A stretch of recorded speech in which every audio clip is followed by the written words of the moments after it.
Welcome back, everyone. On today's episode, we're going to continue to dive into living soil. So I'm going to go ahead and hand you off to Valkyrie. Hello, friends. It's been too long. I have always loved growing plants. The illusion of life from nothingness, the ability to care for a living entity that then nourishes you, the connection to the seasons, and the partnership, the mutually beneficial relationship of nature, and the evidence of dependency we have on the natural world motivate and inspire. So I set out to build and create a system unique to our inputs, but also one that could evolve over time. It was not just about the harvest, but also about the learning and the knowledge gained on the journey. My garden starts in the kitchen. All the food scraps move from the kitchen into the waste processing system, with none moving to the landfill. I start with 2 bowls to collect food waste, one for scraps that would attract pests, and one that would not. Example of food waste that go directly into the worm bin or a top dressing are coffee grounds, lettuce, and avocado rinds. Examples of things that will attract pests are fruits, vegetables, and animal products such as bones. The main reason I separate is to keep the footprint of our Bokashi composting system small. For 2 adults, I have just 2 bins. This allows for enough time for the Bokashi to rest after filling up. My Bokashi buckets start off with eggshells. The eggshells are washed and stored in the oven. The eggshells are baked when the oven is heating up or cooling down. Be careful, eggshells smell terrible if they are cooked for too long. From there, the eggshells are crushed by hand and then macerated with a food processor. The smaller pieces, the faster they will break down over time. If you don't have a food processor, you can add eggshells anyways. It may just take a longer time until the benefit is realized. The eggshells go into the Bokashi bin first. The hope is that the acidic leachate percolates through the bin and helps break the eggshells down into calcium carbonate. The next comes the Bokashi bran. The bran is inoculated with effective microorganisms, most often yeast, lactic acid bacteria, and phototropic bacteria. This will catalyze the fermentation of the food scraps. Next comes the food scraps themselves, followed by more Bokashi bran.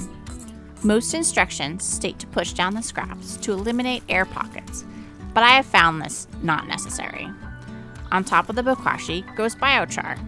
Biochar at the microscopic level has many holes for microorganisms to hide and nutrients to be held. It's a good home.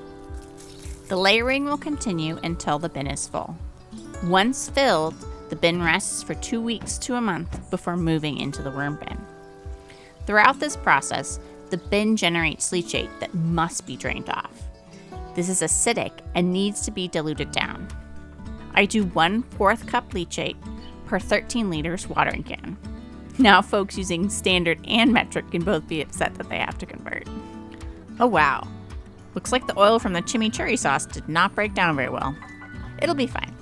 Anyways, the benefit of the leachate is mostly with the microorganisms it contains, but there's also some nutrients and sugars. This mixture is great for watering the worm bin itself to keep the worms happy with moisture and fed with microorganisms. Now here we have a pretty standard composting bin. It's open on the bottom with slats on the side. We've emptied this previously, but there's some leftover material, and once we start feeding the worms, they'll multiply. Before emptying the Bokashi, I drain off the remaining leachate. Once that's done, we can pop the lid open and look at the magic inside. One of the reasons I love this method is that through the fermentation process, there's a ton of microbial activity and growth, and it's just breaking down everything into a really nice slurry. And I can attest, the worms just thrive with this style of food. When moving the Bokashi to the worm bin, I place it on one side, dividing it in half. The other half will be unfermented kitchen scraps, garden trimmings, but most often a combination of both. This gives the worms a choice on where they would like to live and eat. The acidity of the bokashi scraps is the main reason I do this. The worms can be a little sensitive to the pH. Over the top of the garden waste in bokashi goes the worm bedding.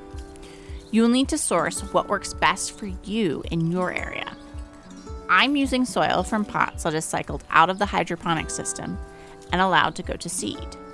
You can even see that there are worms in the pots, as well as mycelium. Here we can see mycelium is thriving in the system. It is one of the major building blocks, if not the major building block, in the soil food web. I do reflect sometimes about the historical meaning of the Victory Garden, but then really ask myself, what are my goals? What do I value?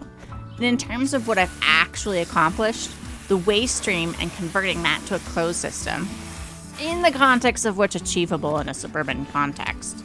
Oh God, I used context twice. Oh well. It's a bright spot. I hope you have enjoyed seeing this experiment in action. All right, well, great job. Oh jeez, I survived. You did. And if you'd like to see more from Valkyrie, make sure to slam that like button, leave a comment. Oh, please no. Even if it's just aloha, your support goes a long way to helping the channel grow. We'll both be back again soon enough. So until next time, I'm Vader, and I'll see you later.